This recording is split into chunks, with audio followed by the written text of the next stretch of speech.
Welcome, everyone. You are listening to, perhaps watching, Calling the Audible, the flagship show for the FPF Podcast Network. I was working on the script today. I'm joined in studio, of course, by Simon Dagenet and GM Collectors. You can follow Simon at Dagenet FPF. He is a company man. And you can follow GM at GMCole44. Gentlemen, as I was saying, I was writing the script today and I realized this is the 8th season of Calling the Audible. People have been listening to me, and mostly GM actually. Well, He's been on most of these shows for Dana 4.5 years. It used to be Dana too, so it's not 8.5 all you years. there. Sorry? It's not all you. It used to be Dana. Yeah, that's true. But although I was in the first season of Calling the Audible as well as a guest host. Gentlemen, we are here representing Division 3. I call Division 3 the general manager's division. I don't think there's a division where the cap matters more. Quarterback cap makes things interesting. A lot of players are allowed to play in this team. We see a lot of stacked teams, a lot of incredible talent all in one place. So while it isn't the top tier talent like we see in Division 1 and 2, it is the division where we see some of the best teams put together.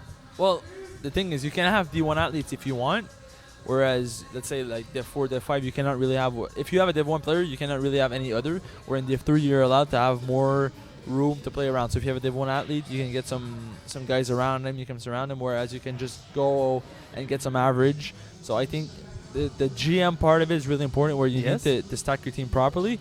So I would say, I hate agreeing with you, but I would have to agree with you. I know. It's it feels pretty dirty from the boy intercepted himself, Simon Dagenet. I love that reference because only GM and I have seen that movie. Or read that book. I haven't read the book. We are, of course, in the Sportira cage, where, of course, Nicolas Cage can tell you what the weather is. That's not true. He can. That's not true. There's nothing stopping him. Have you ever asked him the weather? Well, if he was here, I'm sure he could check his iPhone like the rest of us, Simon. I'm sure Nick Cage has a smartphone. He's successful. He's made like 79 movies. Yeah, but he's not in the cage. He can be, because if he's in the cage, he'd be in the cage. He'd be in himself. It'd be an existential question for Nick Cage to be in Sportira cage. So that's it. Like, we talked a little bit about the just being the general manager's division. How, like, do you think there is somewhat of a cap flaw in terms of sort of everyone being pushed towards this artificial middle? I feel the cap is too high, in my personal opinion, where, let's say, 85 for a quarterback would be fine, but the quarterback average is above the division average, which makes you, which technically gives you a better quarterback than receivers around him, which doesn't make much sense to me. And on the other hand, I feel like the whole cap where everybody's around 80, like if you look at the league wide, a lot of the good receivers are 80, a lot of the good defenders are 80, so that would make, and the average would be 82, so basically you can have anybody you want. That's incredibly boring. I didn't listen to a goddamn word you said. Now, you know what? I'm going to go right into games, because if we keep talking about this, we will have no listeners for week 2. So basically, you ask me questions, but you don't give a shit. I wasn't even listening. You lost me. You're just like 82 and some other numbers and people, and I mean, you could have everyone, and it sounded like a very mathematical version of an orgy. Welcome to elementary school. Absolutely. Where you failed. Why were the words orgy and elementary school in the same sentence? It happens. This is Calling the Audible after all. You put it together. Technically, it was 2 different sentences. You put it together. No, you put it together. I don't remember that. Yeah, it's basically 3D. So, speed of 3D, 2.5 Dans faced off against Pastar Prime. They win 40-31. They made some great additions. We see Mav himself, Marc-Antoine Vienne, and Alex Pilon joining the team. Do you think they're the right fit for 2.5 Dans? They're the best possible fit, but they're not permanent. Like Mav. Mav, let's just go Mav. Let's go that way. He plays. He's in Sherbrooke now. He studies in Sherbrooke, so he doesn't really have time to play FPF to do the schedule conflicts and stuff. So he's just a sub. I know Alex Pilon is also just playing as a sub. 2.5 Dans were looking for guys. They picked up random guys who showed up to be Div 2 talent players, obviously. Anyways, Mav and Pilon had amazing games. They put up for the guys missing for Dans. They showed up for Joey Taylor, and they won the game for him. Now we've talked a lot in every podcast and every season that 2.5 Dans have existed about their unorthodox style. Do you think this is where they hit the wall, or can this style continue to work Oh, it'll work. as they move up in the It'll work. division? It's simple. They hit underneath and they let the receivers do the yaks. So they let the receivers get the yards after the catch. If you watch higher divisions, if you watch finest play, they never really throw deep. What they do is they run triple slants, they hit underneath, and they let the receivers. Either you're gonna miss a tackle, something's gonna happen. They're gonna get 4 or 5 yards per play, and then at some point something's gonna open up, and they're gonna hit deep. 2.5 Dans basically run the same offense. It's just not as pretty. Are 2.5 Dans the same thing as grip and rip? Are they the same? Well, I would love to say yes. So say it. because- Well, Do the thing you love. I don't know. It looks when you put it that way, it's pretty similar. Because they are. I mean, I never No, really no, that's realized it, it like, myself, but it looks very similar. Sean Avram is quarterbacking now, so we're seeing a little bit of a different grip and rip, which we'll touch on a little bit later in the show. No, That because said- Vinny was missing. No, Vinny wasn't there, and was there, and I spoke to Vinny Galano himself. They're running a quarterback by committee where they're going to, depending on the matchup, they may start Sean Avram, they may start Vinny That's Galano. interesting. It's very interesting. I'm curious to see how that progresses. I think with Galano quarterback, they're 2.5 Danier, and Yeah, okay. and then with Sean Avram, they're just a different sort of Dan. A third Dan, perhaps. As for Before Pastor Dan, he's Prime, technically 2.5. as for Pastor Prime GM, they Best are jerseys in the league. I haven't seen them yet. Are they nice? They're Star I Wars. can't jerseys. wait for- yeah, Really? The they have R2D2. alternates. No, it's the Stormtrooper on the white, Yeah. and on the black it's the Darth Vader chest plate. That's so they pretty have cool. one of each. So It's the rip off of Dark Amaze Siders. balls. Just saying. So that said, they're a bit of the old guard, Jim. You're known as the historian of FPF to the people who are me, because that's what I call you all the time. Pastor Prime, a bunch of guys who exist in the black and white era, what I call the before P's era of FPF. So Are they self-centered. absolutely? Who combined for like far more Can we championships say? Can we say than that? Ooh, can we say the pre-Bird era? No, it's all about me. Everything's about me. You should know that by now. So, will Pastor Prime be relevant, or are they somewhat of an endangered species in today's FPF? Look, I think that even in today's FPF, they have enough know-how and enough athleticism, despite their age, to keep them going. Craig O'Brien is in a little bit more of a Peyton Manning situation where his arm isn't as good as it used to be, so he's relying on his smarts and the routes he calls. It's working out for them. I mean, he played a very, very stacked team in 2.5 Dans and still managed to put up 4 touchdowns. I think that in itself is really, really good. And it's more got to come down to the Pastor Prime defense rather than their offense. All right, fair. FOE took on the Nuggets this week, and they won 30-14. Kevin Lube and K-Lube himself was playing quarterback, and he had moments where he did not look great in this game. Do you think it was due to him playing with a new cast, or was it just that this is what Kevin is at this point? Well, we were discussing the game on the sidelines during the game because he doesn't really play defense for the FOE, and he was getting adjusted to his new receivers. This guy's never played before. Hugo wasn't there, so like the only familiar face he would have was not present for the game.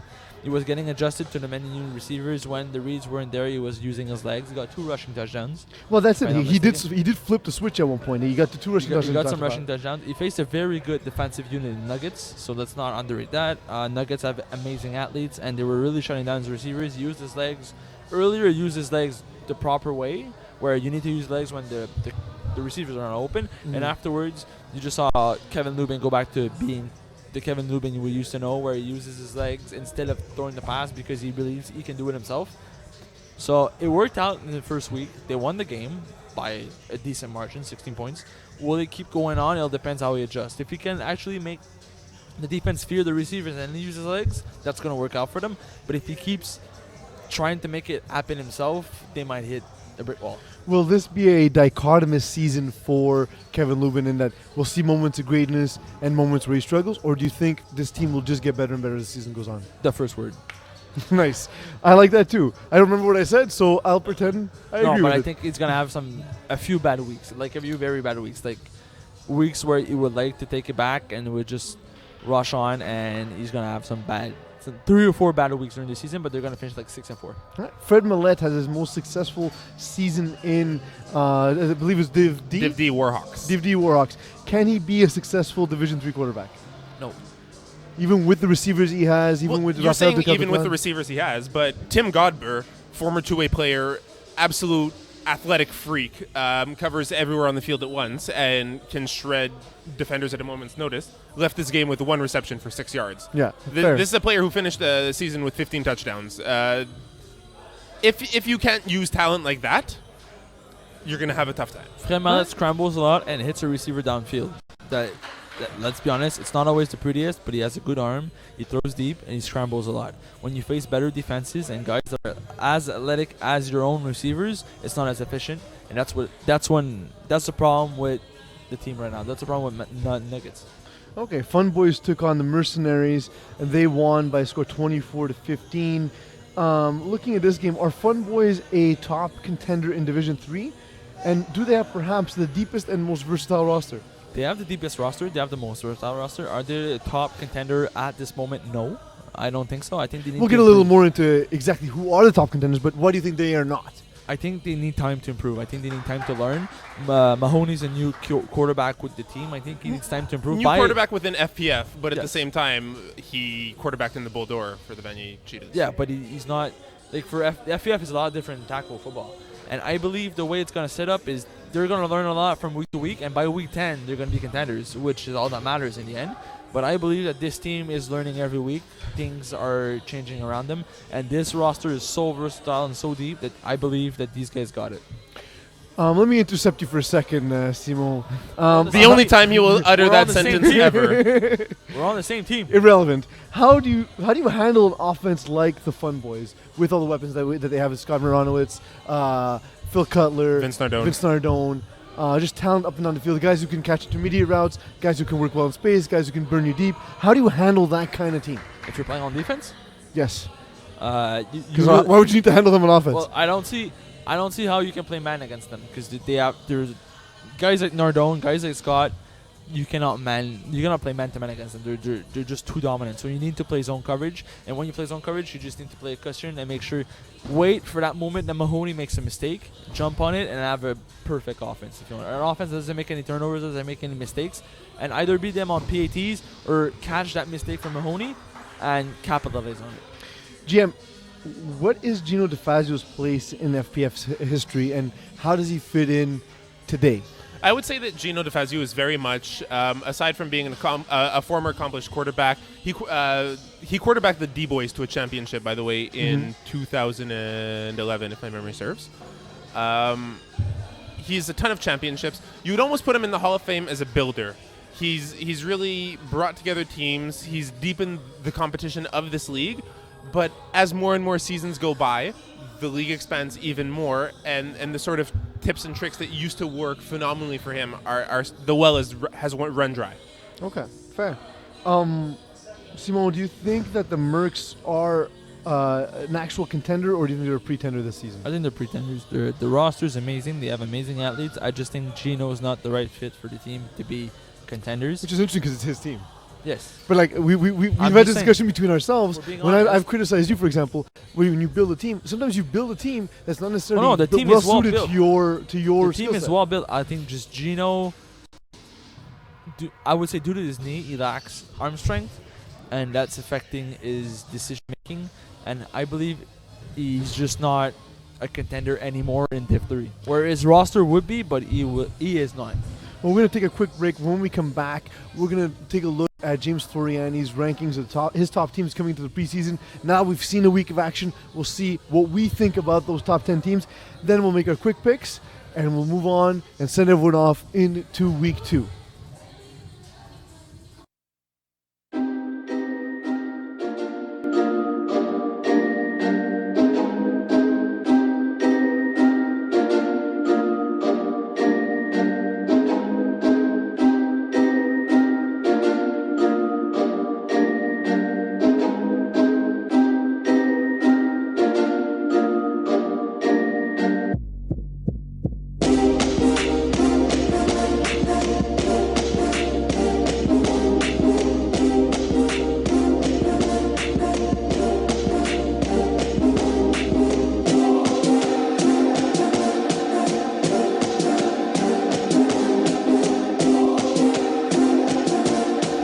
Welcome, everyone. We are back. This is, of course, the Division 3 podcast, Calling the Audible. We are in the Sportira cage, where, of course, Nick Cage prefers to spend his quality time. No. I will not accept this. Every season, every week, you're going to say Nick Cage. Whatever. Non-stop. Nope.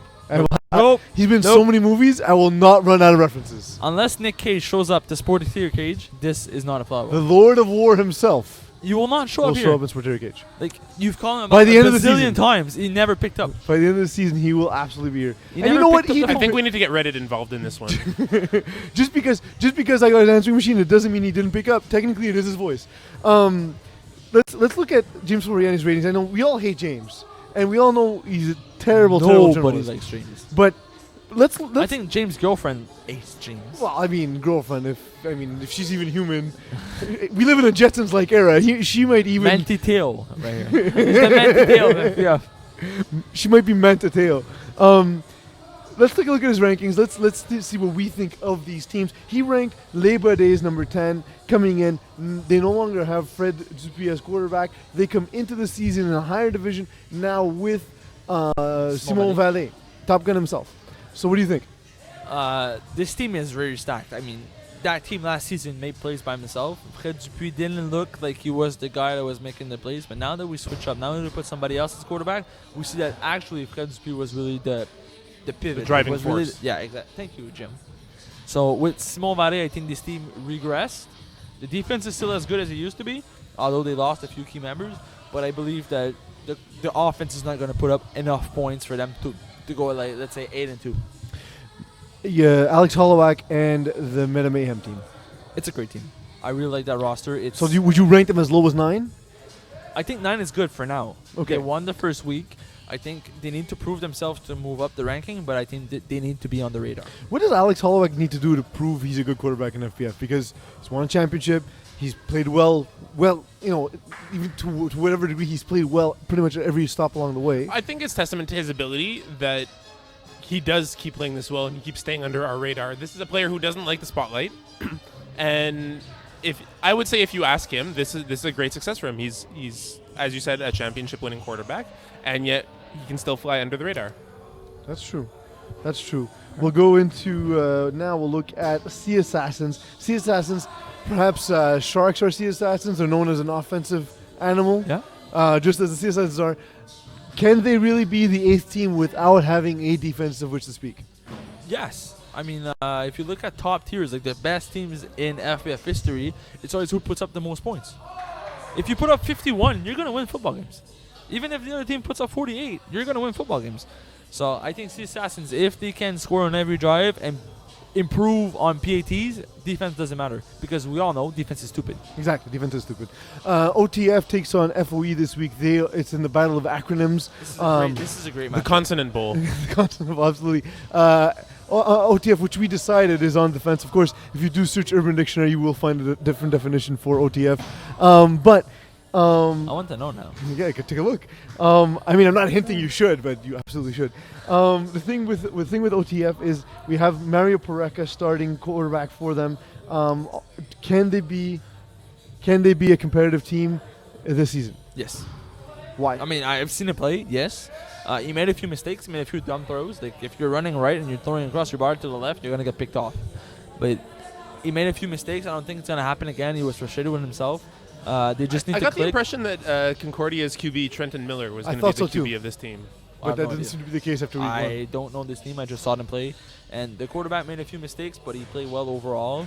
Metaman just played a little bit better, but he scored on the last drive to win the game. So at the same time, it's not like OTF was never in the ball game. I think they deserve contention. Killer Instinct boasts Nathan Taylor, but they also have him playing quarterback for the first time in his career. Do you think, second time in his career, he played? You've got the historian right in front of you. That's true. GM, you tell this part. Nathan Taylor, it is not his first time playing quarterback in this league. It's not even close. I think the last time he played quarterback, besides playing on Flag Football Fantasy, was quarterbacking the Buckeyes in spring 2008 to the Division B championship. It was a long time ago. Mike But that's pre-website, so it doesn't exist to me. So basically, unfounded. You could say stats. anything at Exactly. this point. It There doesn't you go. matter. So you could be making it up. You could have said he was quarterback for the actual Buckeyes, and I would have to believe you because there's no proof to the otherwise. So, By the so guys, what do you think? Do you think Killer Instinct are top tier I team? really like that roster. The defense is amazing. They've always played great. Nathan Taylor is an amazing. Will they score enough though to win games to win games down the stretch in the playoffs? Depends if they can keep their opponents to 3 scores and they put up 4. So then they no, win. they won't score enough. But I do believe they'll finish above 500, but they will not finish above 6 and 4. Okay, that's fair. So it's like that kind of team that's like just above average, but not good enough to make it through. So we've heard in the past that if you have more than one quarterback, it means you don't have a quarterback at all. Grip and Rip going with a two quarterback system. Sean Abram, Vinny Galano. Again, it's going to be matchup based. What do you think of that moving forward? I like the idea. I like the fact that Vinny is more of a scrambler, runs around. If he's facing one of those good rushers, a better defense, they prefer to go to Sean Abraham and use himself as a receiver, where he's a very talented receiver. He's a D1 caliber receiver. If you use it that way and you switch it up and you're comfortable with it and the team's comfortable with it, I find it's a very good solution. It's different. It's a very good solution. But if they use it because there's controversy and they don't know who to go with, that's the difference. But if they do it like it's by committee and everybody agrees with it, I think it's a good solution for them. Personally, I think that the team is actually better. Your own opinion doesn't matter. Fair. Next. No, I think the team is actually better with Galano as a receiver. Not taking anything away from a quarterback, because he obviously has shown success as a quarterback. But the receiving core is so much stronger with him as a receiver, and Sean Abram has proven to be a capable quarterback in the league. Sean is not a bad receiver himself. Yes. GM, that's a very, very interesting point. We'll get to that later, actually. That's important. We'll touch on that later. We'll make sure to touch it. The Predators are 4th on James Floriani's own list. Because it's his own team. I think he's rating them a little high here. I think it's much weaker than what we saw in Division B. It's a team that's lacking size. We say that. Lacking. Let's be honest. I know. We We say say it every that time. every I know. season, and then Jay. Well, we didn't say no. In Division B, we knew it was a strong team. Yes, because of the quarterback. Okay, let's be honest. I hate the guy, We all do. but he wins. He has football games. actual skeletons in his closet. He wins. cat games. skeletons. Like he wins championship. He beats the Moose. He does. That's And he unfortunate. skins the beast. So That's a euphemism we need to keep, by the way. beats the Moose. Skins He the beats moose? the he beats the He beats the moose. moose and skins the beasts. So let's be honest. Like, he wins football games. His team might not be the most stacked roster, but if it fits his needs, Everyone's got needs. Everyone's got needs. it works. He beats the Moose. That's all that matters. I think it's a little high. Honestly, I think it's the kind of team that we've seen before with Predators, that they'll struggle early and then go on a run for reasons I nobody think understands. Ford is right, just because they're not the best, but they deserve to be on the radar. And like, I mean, at preseason I was looking at them as 7 or 8. They did beat Mongoose in a game I expected them to struggle, so maybe I'm just looking at it the wrong way. But you know what? I can get You behind are. 4. you have no idea what you're talking Fair. about. It's not True. like you know. Everyone knows Division this three. already, Simo. It's not like you're writing anymore. Yeah? We put you out of analyst because you don't know what you're talking about. You just went on about things no one cares about, and then you said, "Here, picks of the I week." love Christmas, okay? I do too. It's awesome. Christmas and polar bears. And rear-wheel drives, apparently. Absolutely. The Brotherhood. They're 3rd on the list. I like this, to be honest. I had them as the top team in the division. Theo Geo now throwing for them. I will call out Theo right now and say I'm not 100% sure he's D quarterback in D3. His roster is amazing. Him on defense puts them He's on won the a map. Division 3 championship, hasn't he? No, Div Quarterback? C, and Div they C, lost sorry. in the finals. Oh, they did lose. They the did lose. originals. My bad. So The originals. Div C is basically Div 4. So you're moving up. You're moving up division. Yes, your roster's a lot better than it used to be. So can you keep it up? Show us. That's all I'm saying is prove yourself, because La Sauce, when they played them, was not La Sauce used to be. They were missing 3 of their 9 guys. And the quarterback. Their quarterback and their best receiver and their old defense, because basically François Raymond. So what I'm saying is prove yourself in the next few weeks. If you can do so, then you're definitely a contender. Until then, in all honesty, looking at this roster, I think that this is Theo's team to lose right now. All the pieces fall into place magically. I think they're going to be hurt a little bit with the injury of Omar Jackson, but that does give them a little bit of cap space as well. The addition of Khalil Kerr to this roster full time, as well as Kwesi Gordon-Mall. It's a strong. Well, weren't they on the roster in springtime, or was that just crazy? That was just Khalil filled in as well. Okay. Fun Boys are ranked 2nd. I've already said I don't know if this is the best team. I think it's the deepest team in the division. The lot of strength here. What do you think? What do you think about them being the 2nd strongest team in the well, we division? talked about them earlier, so I don't think We we need to won't go go into through too it, much depth, but I believe they have the deepest roster. They have the team they have the roster that can learn the most from their experience and improve the best out of every week. And I think by week 10, they're going to be one of the best teams in the division. And at 1, he has the overrated Dark Moose Returns. That at team the 1 sucks spot. just because their snapper is horrible. Terrible. He's also your snapper in Division 4. Let's not go through that again. No, I think that team is stacked from left to right. There's not much to say about it. I think that the team is built to win. And if Dartmouth Returns does not get a championship this season, the GM needs to fire himself. Fired. Done. Oh, that's fair. Is there anyone that you guys feel has been left off of this top 10 list that James put through? Wolfpack. Wolfpack, I would agree, although not as strong as Wolfpack rosters. And Triple Sixers. With Triple Sixers the as well? performance they put up in week 1, they need to be in J-Flow's top 10. I also like the deceptive allure of Laval's finest. Mm-hmm. I think that's a team to keep an eye on that's going to sneak Is it under a lot of Monstars? radars. I was talking to Ish. Rod Mashtub because I'm coaching Sam Mashtub Yep. in FPF Junior, and we're just talking because the Loyola lost power because it's a terrible location. But we're talking, and I was like, Yeah. The well, views of Palo de la You Roca don't do have not the rights represent to FPF trash football. talk the venues in FPL. oh, it's terrible. I You don't- need to say it eats ACLs. "Ooh, we It love eats ACLs. It's terrible. It's middle of nowhere. They hate It's cold as fuck. it. There's also that. The thing is, I said, well, who's quarterbacking that team? And he said, well, I am. I said, well, now it's a good team. You know what I mean? It turned my opinion on them completely. Rod's proven himself the past couple seasons be better and better and better. Anybody on this list that you would have left off personally? For myself, I would have gone with OTF. I wouldn't have gone with Les Baudet, and I wouldn't have gone with Grip and Rip. I would have kept Les Baudet. I would have taken off Grip and Rip just because it's not a proven roster in D3, and I would have taken off OTF just to put on Wolfpack and Triple Six. All right, we're going to go through some quick picks for the week. Simon, one line maximum as to why. GM, just your pick. Fun Boys, Grip and Rip. Fun boys. Because, Better roster. GM, Grip and rip. Sea Assassins, Killer Instinct. See Assassins. Because if they put up 40 against Killer Instinct, Nathan Teller cannot put up 40. GM, Killer instinct. Labor Days, BD Bandits. Les Baudet. I think Simon Vallée is going to have... I think Les Baudet's defense is going to show up better than their offense, and they're going to win with 24. This is really a toss-up for me. I'm not really sure that either of this is going to be a very strong game, so I'm going to agree with Simo on this one. Pastor Prime, Pastor Prime or Wolfpack? Wolfpack. I think the roster is better than it looks, and Pastor Prime is just not as strong as everybody thinks. I'm going to go with Wolfpack on this one as well. Everyone's survivor pick Jumpmans or West Park Boys? Who? Sorry? Jumpman? Jumpmans. Shmoney. Jumpmans. Yeah, Jumpman. West Park Boys. Jump men. Jumpmen. I These think guys- The men man. will beat the boys. Like, nobody knows them, but they're amazing. they are. They're a very, very talented roster. They put up 51 and 53 first week. Ballbusters, 2.5 Dans. I played Ballbusters last week. Interesting story about yourself. I was Please not tell us more. impressed. Not impressed. I'll be okay. honest, Jamie O'Shea really improved as a player, but otherwise the roster felt kind of lacking, and Jamie's not playing on offense. Weird. So I'm saying 2.5 Dans by less than a score. I'm going to take that as well. Triple Sixers, Lassos. Lassos Triple will still be Sixers 'cause sauceless because Lassos is missing François Raymond and might miss Corey Kennedy as well, which is their top receiver. So basically same team as last week. So Triple Sixers by a lot. the battle of acronyms, FOE, OTF. OTF. Yeah, like OTF in this one as well. Meta Mayhem, Laval's finest. It's a tough matchup.